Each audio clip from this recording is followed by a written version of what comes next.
The U.S. government requires every individual seeking permanent resident status through a relative to be sponsored. There are a number of financial requirements that the sponsor must satisfy, and it's really important for sponsors to be well informed of what they're committing to before signing an affidavit of support.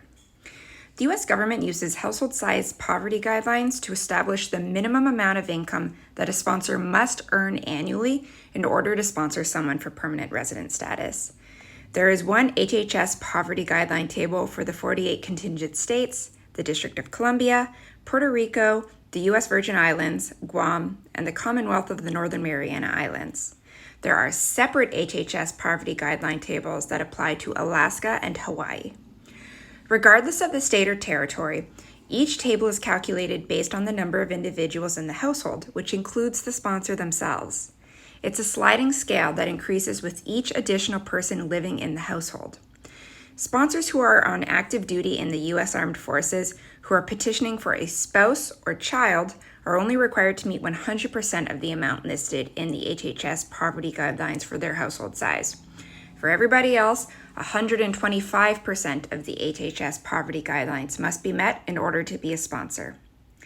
Sometimes the sponsor's income may fall below the HHS poverty guidelines for their applicable household size. When this is the case, there are options available.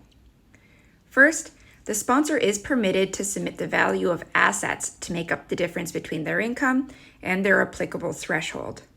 When looking at income levels, the reviewing officer will first consider the sponsor's employment income.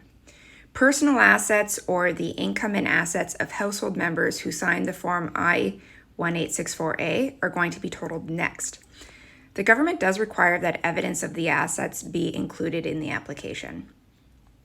Assets must be convertible to cash within 1 year, and converting the asset to cash must not create considerable hardship or financial loss to the sponsor or their family. Second, the sponsor is permitted to find a joint sponsor who will agree to also financially support the individual being sponsored. Truthfully, this is easier said than done because of the financial liability attached to being a sponsor. Joint sponsors are equally responsible for financially supporting the green card holder, and they have to maintain their income at 125% of the HHS poverty guideline levels until the sponsorship ends.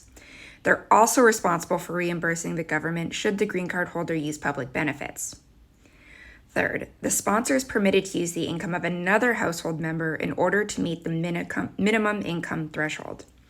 This might include the income of their spouse, for example, or an adult child, or parents who live with them. In order for these individuals to qualify as household members for the purpose of combining household income, they must have been claimed as a dependent on the sponsor's most recent income tax return or lived with them for the past 6 months. Meeting the minimum requirements doesn't guarantee that your application will be approved. As much as possible, the U.S. government wants to ensure that new immigrants do not become public charges. A public charge is someone who is primarily dependent on the U.S. government for financial support. Therefore, consular officers will look at other factors that impact the financial situation and stability of both the sponsor and the person they are sponsoring.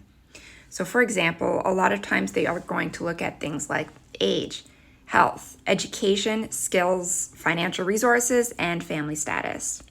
If you're interested in U.S. family-based sponsorship, contact Sisu Legal today.